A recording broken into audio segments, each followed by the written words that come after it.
Hello and welcome to Unleashed, the show that explores how to thrive as an independent professional. Unleashed is produced by Umbrex, which connects you with the world's top independent management consultants. I'm your host, Will Bachman, and today our guest is Seth Godin, who is one of the reasons that I started this show was to eventually have a chance to interview Seth. I've been reading his blog for, I think, 15 years. He's the inspiration for Umbrex. So we started Umbrex after reading Tribes by Seth Godin in 2008. Seth, welcome to the show. Oh, I'm honored. Thank you for having me. It's really a privilege. So I want to start by saying that Seth is out with a new book, The Practice, which is amazing. I highly recommend this book to the degree that I'm going to give out 100 copies of this book. So in the show notes, there's a link to sign up. The first folks that sign up, I'm going to send you a copy at my expense. I bought these books. I love the book so much. I want to make sure everybody hears it. In the next episode of the show, I'm going to have a more detailed review of the book. But today I have some questions for Seth that have been on my mind for a long time. So Seth, my first question for you is, in your book, This is Marketing, which was, I think, your previous book, there's this fabulous anecdote story that you tell about a trip that you took to India, where you helped, I think at Vision Spring, helped them on a marketing initiative to figure out how can they get poor people in India to buy eyeglasses. And in the story that you tell, you mentioned one where you saw that they had rupees in their pocket because you could see it through their clothing, and that was such a detail that made it come alive. So my question is, what is your personal knowledge management system? How do you, as you're going along, having experiences, consuming culture, what do you do to take notes, to remember stories like that so they can use them someday later? Because I imagine when you had that experience, you didn't think, well, I'll put this in the book, This is Marketing. So how do you, create a library of that kind of experience?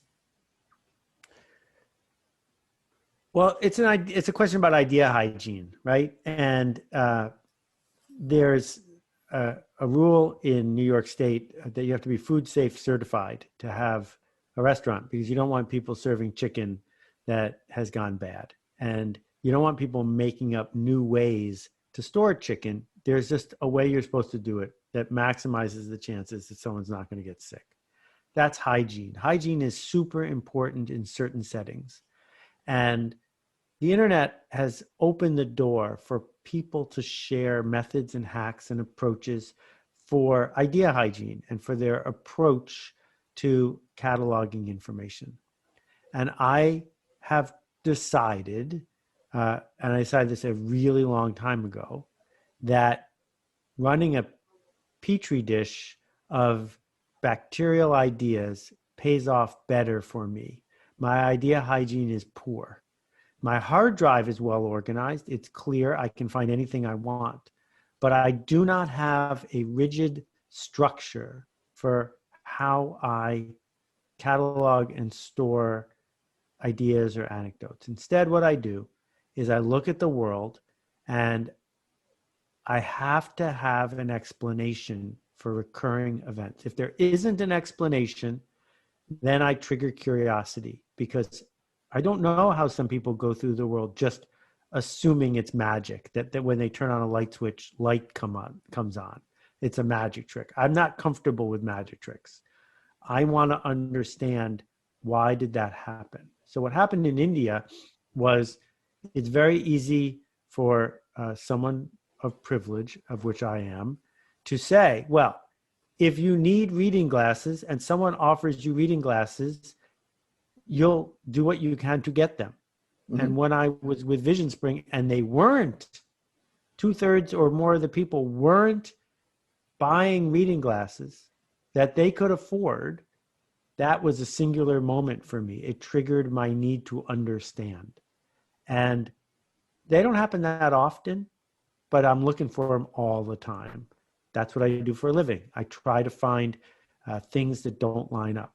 And I think that management consulting has two pieces to it in my experience. One piece is that, and the other piece is getting the client to say yes. I imagine that you are relatively well off financially. You've sold Yo-Yo Dine. You do well in speeches. You're famous to the family. And what keeps you going? So what does success look like to Seth Godin? What would what would you say in 5 or 10 years if you accomplished X that you'd say, yes, I, I feel like the last 5 to 10 years were well spent.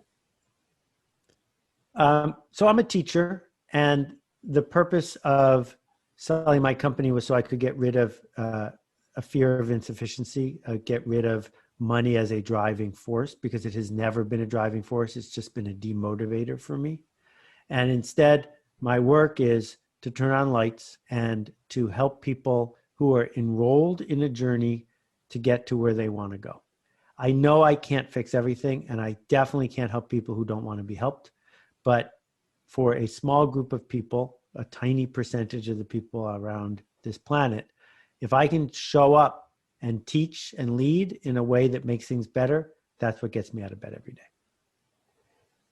How do you curate your content consumption? So you read quite a few books. You're often mentioning books on your blog.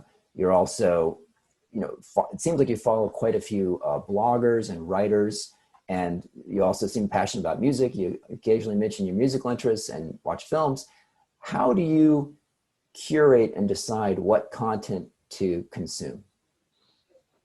Yeah, again, some of it is sloppy and some of it is intentional. I used to go to Barnes and Noble every Sunday for a couple hours and made sure I knew every single book in the business section of the entire store. If a new one came out, I knew about it before anybody. I had complete domain knowledge for a long time before the long tail exploded, because my domain knowledge there enabled me to do my work rhyming with the genre without duplicating it.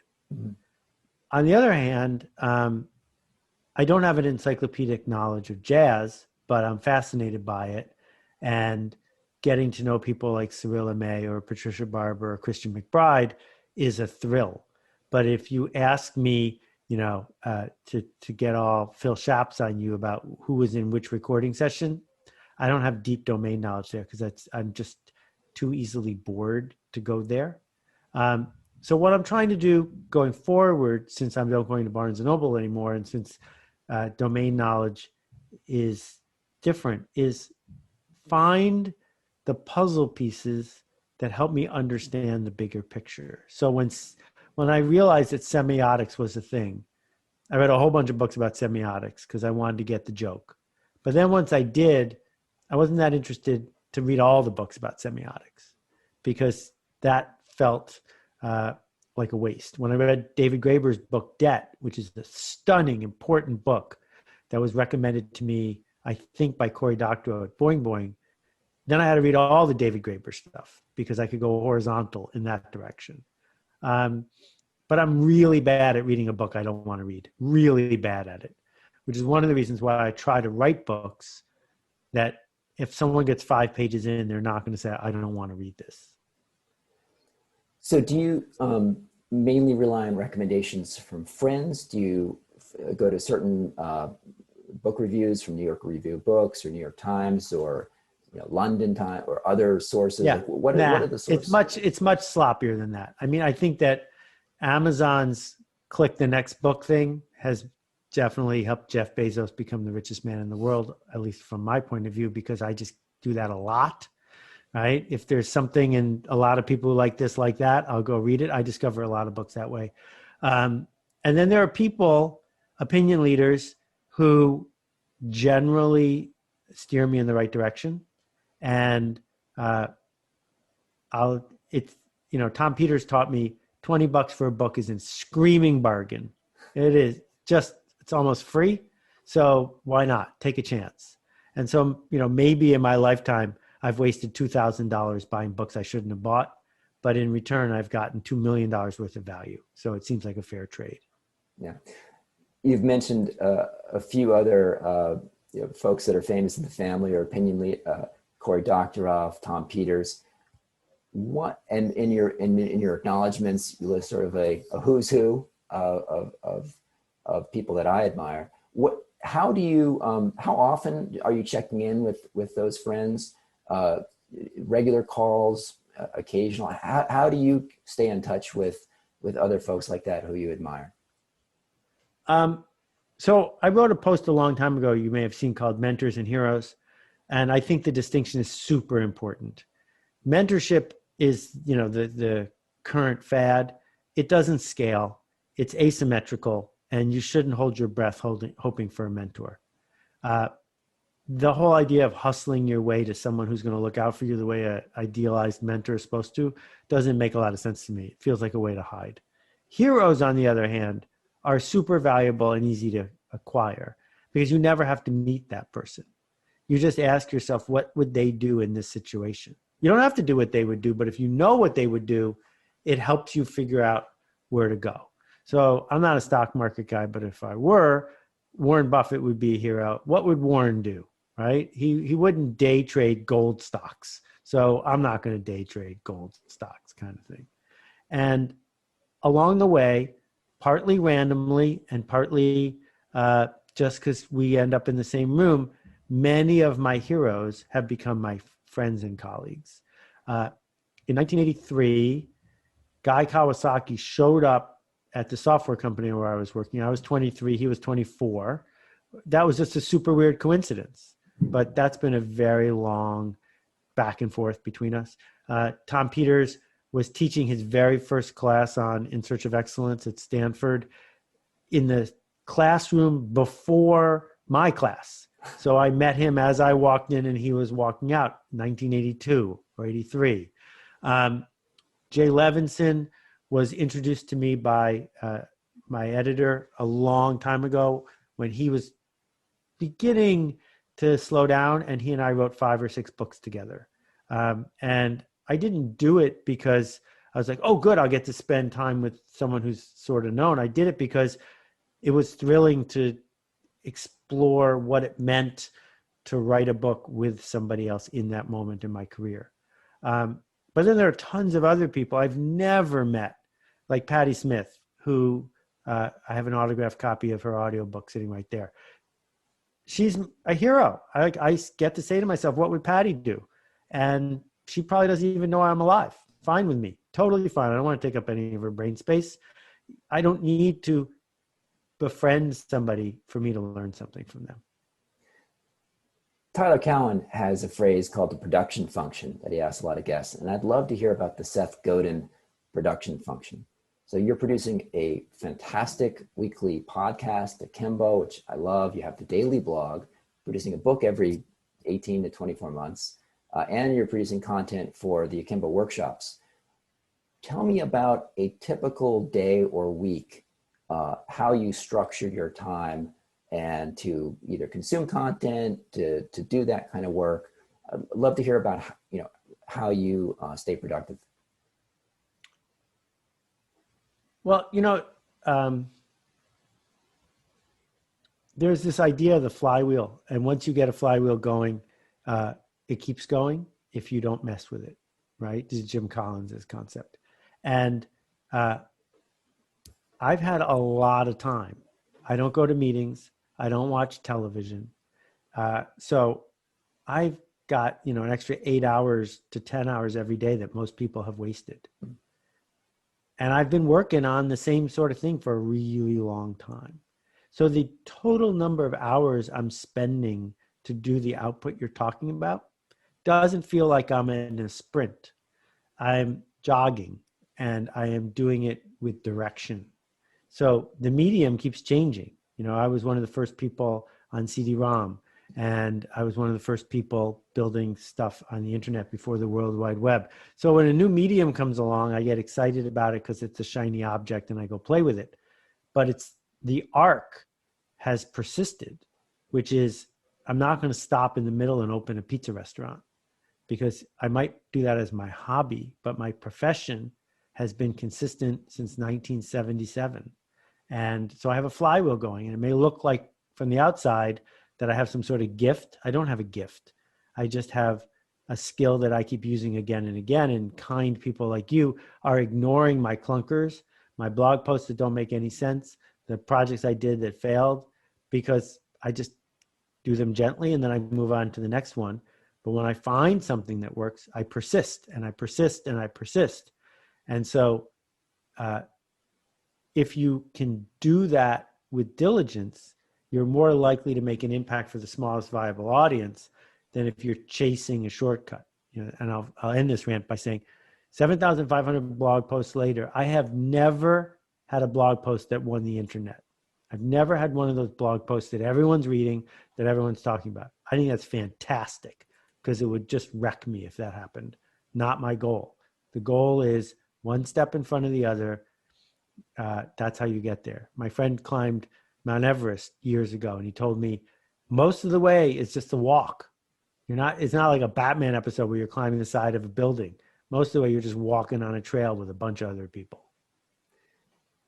Tell me about your routines, if any. So do you have any daily routines or weekly routines? And have any of, I'll just stop there. Love to hear about how you structure. Yeah, I do. And they're completely irrelevant.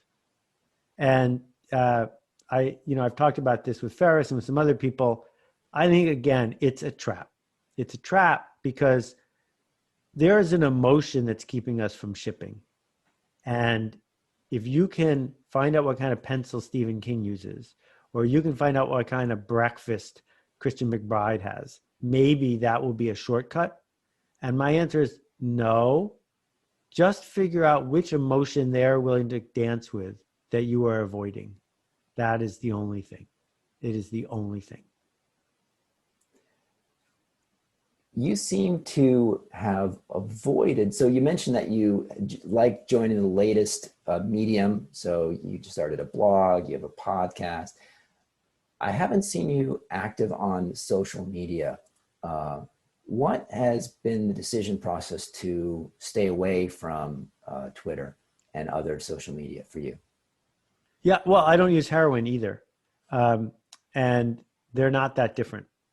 When, I was super early with my first podcast and intentionally not early with the one you're talking about, Akimbo. But when I saw Facebook super early and should have, if I was financially inclined, invested in it, even if they weren't soliciting my investment, but I didn't. And what I saw on Facebook was there was a premium placed on personal connection with people you don't know very well. And I just wasn't interested in that. And then I also saw Twitter super early, and I realized if I went on Twitter, I could have a very popular Twitter account. And I said, well, where will the time for that come from? Because it's not 5 minutes a day. The time from that will come from blogging. And so I will go from having an important blog to having a blog that I'm not spending enough time on. And I'll probably end up being a mediocre Twitter user too. So I made the hard decision to say, nope, 0. And I'm really glad I did, because Twitter is toxic. Twitter is toxic because people who use it for free think they're the customer. They're not the customer, they're the product. And if you're the product, Twitter wants you to feel insecure until you come back again, and that's not helpful. I believe that in the book, What to Do When It's Your Turn, I think I remember that you taught yourself design and that you designed the book yourself. What are some of the skills that you have on your plate to learn next? Or what are you working on? What skill are you personally trying to learn now? So let's talk about skill acquisition, because it's never been easier and it has nothing to do with education. Education is a prize awarded by an institution that gets you to do what they say and comply in exchange for a piece of paper. You might learn something when you're getting an education, but you don't have to. Whereas skill acquisition and learning involve enrollment, choosing to become incompetent on your way to learning something that you want to learn. So I learned how to design 20 years ago at the dawn of desktop publishing. So it was more than that, because I liked the way some things looked, and it bothered me that I couldn't make things look that way. And I don't have a knack for it, but I was able to learn one method, right? Franklin Gothic condensed and Macromedia freehand and a certain kind of look and feel. That became my handwriting. But then Adobe bought Macromedia and my skills began to atrophy. My eye did not change, but my ability to craft it did. So I felt myself falling behind as each version of InDesign, et cetera, came along. So when I built the book, What to Do When It's Your Turn, Alex Peck, my creative director and programming partner, et cetera, built me one spread so that it would at least have a place to begin. And then I made the whole thing myself. And I wanted to do that to put myself on the hook, because when, as adults, when there is no certificate, we confront something that we know is no good or that it's hard for us to do, we usually turn around and walk away. And that's why there's almost no cars with standard transmissions anymore, because it's just easier to sell an automatic transmission car as opposed to insisting that an adult learn a new skill. And so my approach is, do I care enough about my interface with the world to want to learn this? Or alternatively, am I simply curious? So the next project on my list is getting back into programming, understanding GPT-3's interface and playing with that. But that's going to take a long time. And in the meantime, most of my skill acquisition, at least in this moment, involves woodworking as a hobby, which I've been doing my whole life, but trying to, again, take that to a new level. Because I just like that feeling, saying yesterday I didn't know how to do something and today I do. I didn't know about your woodworking hobby. What sorts of things do you like to build? The only thing I make is handmade cherry wood canoe paddles in the spirit of Omer Stringer of Northern Canada. But right now I'm making an actual cedar strip canoe, which involves way more yak shaving than anybody ever could have expected.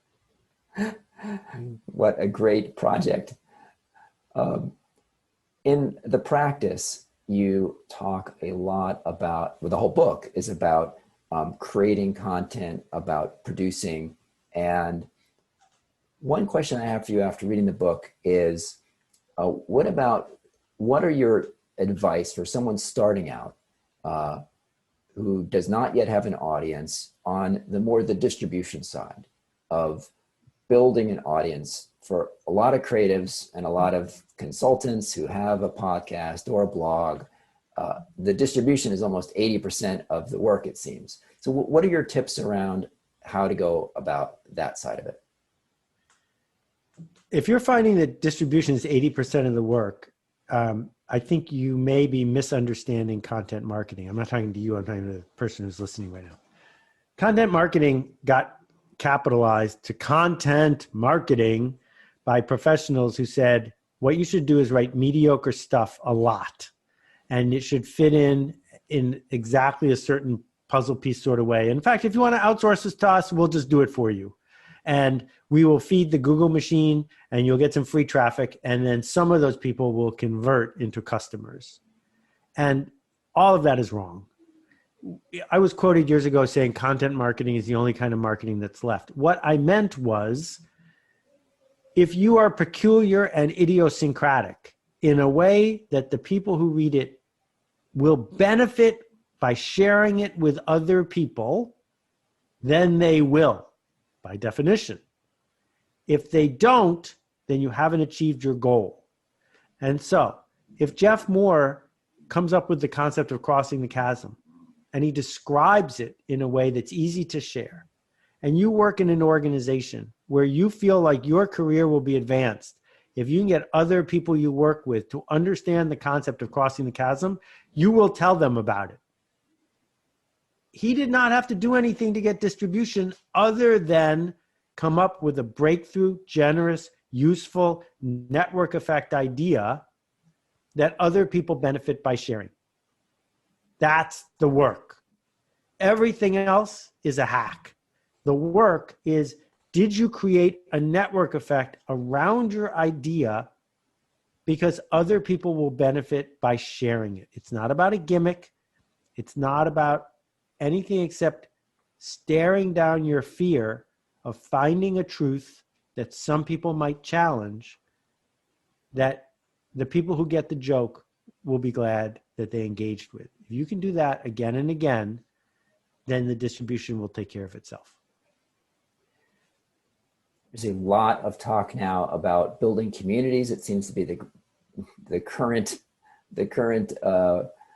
rage. What have you learned that has surprised you or was counterintuitive to you about building community from the work that you've done through the Akimbo workshops and other mechanisms? What's been surprising to you as you work to build communities?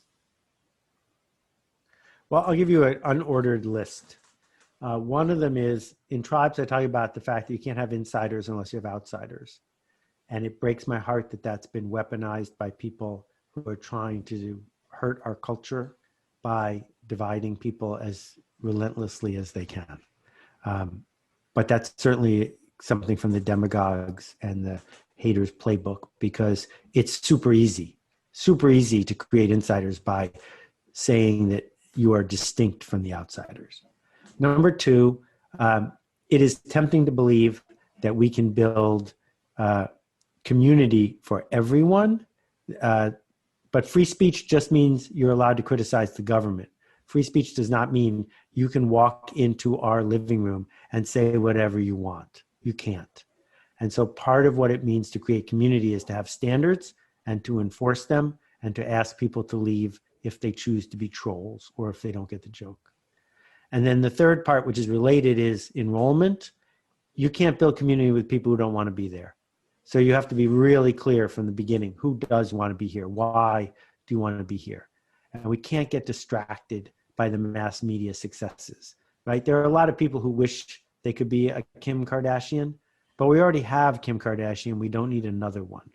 So the chances that you're going to become a mass market hit are very low, and it makes more sense to seek the smallest viable audience as opposed to chase the largest possible one. The US has a Council of Economic Advisors to advise the president. We don't, but we ought to have a Council of Marketing Advisors to advise the president. So if you were the chairman of the Council of Marketing Advisors, what advice would you give our leadership on how to market mask wearing to people that don't want to? Okay, so I think what you've highlighted, first, a little aside about economics. The Nobel Prize in Economics is not a real Nobel Prize. It was funded by a bank in the 1960s, and it's like a fake Nobel Prize for a fake science. I just needed to get that off my chest. There's also no Nobel Prize in marketing.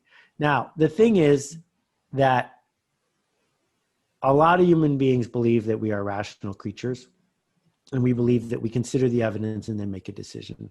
However, we are swayed by things large and small that are largely irrelevant.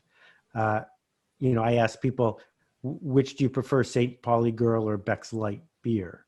And many people who went to college have an opinion about one versus the other. And then I point out that they're the same fluid made on the same assembly line in the same brewery with different labels. And people get upset with me, even though we don't make rational decisions. So with all of that said, we need to decode how is it that we make decisions. Well, in culture, many people align on one of two axes, affiliation or dominance. Affiliation means people like us do things like this. Affiliation means I want to fit in. Dominance means who am I ahead of? Who's ahead of me? It's professional wrestling. And once you hear me say that sentence, lots of things in our political culture will become much more clear about what is an argument for dominance, what is an argument for affiliation, where do we find scarcity, where do we find abundance. So with all of that said, for example, one way that we would increase the adoption of one of the greatest medical achievements of all time, vaccines, is if there was a waiting list to get a vaccine. Because if there was a waiting list to get a vaccine, there'd be an issue of status. There'd be an issue of who's ahead of me. There'd be an issue of why am I being left behind. Creating that scarcity would create value. In the case of masks, there are all these people who want to have a scientific argument or even a somehow freedom argument around these, which are neither one of which is germane, because we know even if all we're talking about is a cold, everyone wearing a mask is going to decrease the R naught from an epidemiological point of view of the spread of a disease. When we're talking about a disease that kills hundreds of thousands of people and has lifelong impact on the people who aren't killed, it seems really straightforward. If the cost is a $5 piece of fabric, there's not a lot of debate about this except the cultural debate. So now the question is affiliation or dominance. Well, affiliation, the answer is you need every leader to wear it all the time. You need to make it so that it is sexy and powerful and patriotic and everything else to wear this.